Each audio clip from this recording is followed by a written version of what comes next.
안녕하세요. 봄인데 흐린 날이 어제 오늘 계속 되고 있습니다. 날씨는 흐리지만 우리의 마음은 밝게 또 행복하게 하루를 시작했으면 좋겠습니다.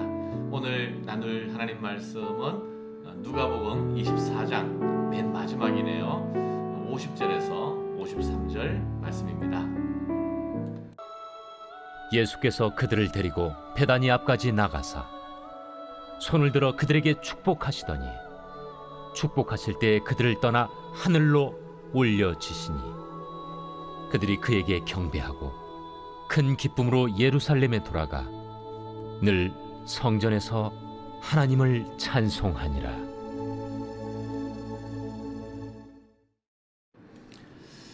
네, 부활하신 예수님께서 승천하시는 누가복음의 마지막 장면입니다. 부활하시고 제자들을 만나 주시고 또 여러 사람들을 만나셔서 약속의 말씀을 주셨고요. 이제 승천하시는데 성경에 보면 예수님 말고도 승천한 사람이 있습니다. 누구죠? 구약 성경에 두 사람, 에녹과 엘리야가 있죠. 에녹은 죽음을 보지 않고 하늘로 올라갔다 승천했다고 하고요. 또 엘리야는 회오리 바람을 타고 하늘로 올라갔다라고 열왕기 하에서 말씀하고 있습니다. 자, 이 에녹과 엘리야의 승천 그리고 예수님의 승천, 이것은 어떻게 다른가?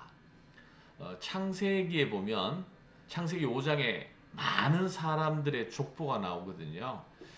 그때 가장 많이 나오는 단어가 죽었다는 것입니다. 사람은 태어나서 어떤 삶을 살든지, 그리고 아무리 오래 살았다 하더라도, 심지어 900세 이상까지 산 사람들도 있지 않습니까? 아무리 오래 살았다 할지라도 반드시 결국에는 죽는다라는 것입니다. 사람은 죽어서 흙으로 돌아간다. 이것이 진리입니다. 그런데 딱 예외 두 사람, 엘리야와 에녹, 이 두 사람이 죽음을 보지 않고 승천했다는 것은 어떤 메시지인가? 바로 죽음이 끝이 아님을 보여주는 명확한 사실이죠. 바로 죽음이 끝나는 것이 아니라 바로 죽음 이후에 영원한 삶이 하나님 나라가 있음을 알려주는 소망을 구약 성도들도 그 소망을 품게 한다라는 것입니다. 자, 그렇다면 예수님의 승천은 단지 죽음 이후에도 부활과 승천이 있음을 알려주는 그러한 소망의 의미만 있는 것이 아니라 예수님의 승천은 에녹과 엘리야의 승천과 다른 지금도 우리 가운데 놀라운 영광과 복을 허락하는 그러한 특별한 승천이었다는 것을 우리가 알아야 합니다. 자, 말씀을 오늘 한번 보죠. 50절부터 보겠습니다. 예수께서 그들을 데리고 베다니 앞까지 나가사 손을 들어 그들에게 축복하시더니 축복하실 때에 그들을 떠나 하늘로 올려지시니, 예수님께서 이제 모든 사역을 마치시고 제자들을 축복하시고 승천하셨습니다. 어디서요? 베다니에서. 베다니는 특별히 예수님의 부활과 관련해서 의미 있는 장소죠. 한 여인이 향유 옥합을 깨뜨려서 예수님의 머리에 부어 그분의 장례를 준비한 특별한 곳이고, 예수님의 십자가와 또 관련 있는 장소고, 또 부활과는 어떻게 관련되어 있습니까? 죽은 나사로가 살아난 곳이 바로 베다니였습니다.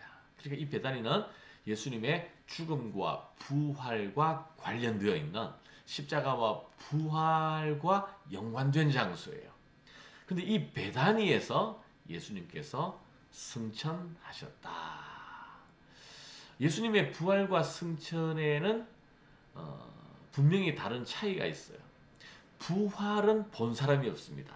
본 것은 예수님의 빈 무덤을 보았을 뿐이고, 또 부활하신 예수님을 만난 사람들도 이미 부활한 예수님을 만난 것이지 예수님이 부활하시는 모습을 본 사람은 아무도 없습니다. 그런데 많은 사람들이 사도행전 1장에 따르면 한 500명 정도 이상이 바로 예수님이 승천하시는 것을 똑똑히 지켜보았다라고 말씀하고 있습니다. 예수님의 부활도 분명한 역사적 사건이지만 예수님의 승천도 역사적 사건인 것을 우리가 알아야 됩니다. 자, 어떻게 보면 이 수많은 사람들이 예수님이 승천하시는 것을 보았을 때 어떤 면에서 그것은 슬픔의 시간이죠.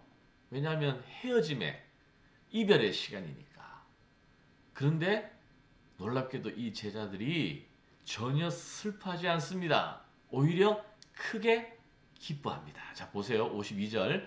그들이 그에게 경배하고 큰 기쁨으로 예루살렘에 돌아가 늘 성전에서 하나님을 찬송하더라. 승천하신 예수님을 보았던 사람들이 큰 기쁨을 가지고 예루살렘으로 돌아가 날마다 성전에서 하나님을 찬송했다. 여러분, 예루살렘은 어떤 곳입니까? 바로 예수님을 십자가에 못 박았던 원흉들이, 그 세력 있는 사람들이 다 있는 곳이 예루살렘이잖아요. 예수님이 십자가에 못 박힐 때 다 두려워서 도망갔던 사람들입니다. 부활 소식을 들었지만 다락방의 문을 꽁꽁 잠그고 나오지 못했던 그러한 두려움 속에 있었던 사람들이에요. 그런데 예수님께서 승천하시니까 담대하게 다시 예루살렘으로 돌아가서 성전에서 늘 찬송하며 기뻐하였다라는 거예요. 어떻게 이렇게 바뀌었을까요? 바로 주님의 승천을 눈으로 보았기 때문입니다. 승천하실 때 주님께서 그들을 축복하시는 것을 받았고 누렸고 확신했기 때문에. 어떤 축복이에요? 임마누엘의 복이죠. 예수님께서 승천하시면서 내가 너희와 세상 끝날까지 항상 함께 있으리라 말씀하셨어요. 승천하시면서 헛된 약속이 아니라 하늘로 승천하시면서 약속해 주셨고, 결국 얼마 있지 않아서 성령을 그들에게 보내어 주심으로 말미암아 그들이 어떤 상황 가운데서도 복음을 들고 땅 끝까지 가는 상황에서 그 성령께서 그들을 인도하셨고 그들을 충만케 하셨고 그들을 기쁨 가운데 두셨다라는 거죠. 그래서 이렇게 제자들이 180도로 바뀌게 된 것입니다. 여러분, 우리도 예수님의 죽음과 부활 또 승천을 말씀을 통해서 보았던 사람들입니다. 부활절이 이제 지난 지 이제 2주째 되고 있습니다. 여러분, 한 주 하루하루 어떻게 살아가고 있습니까?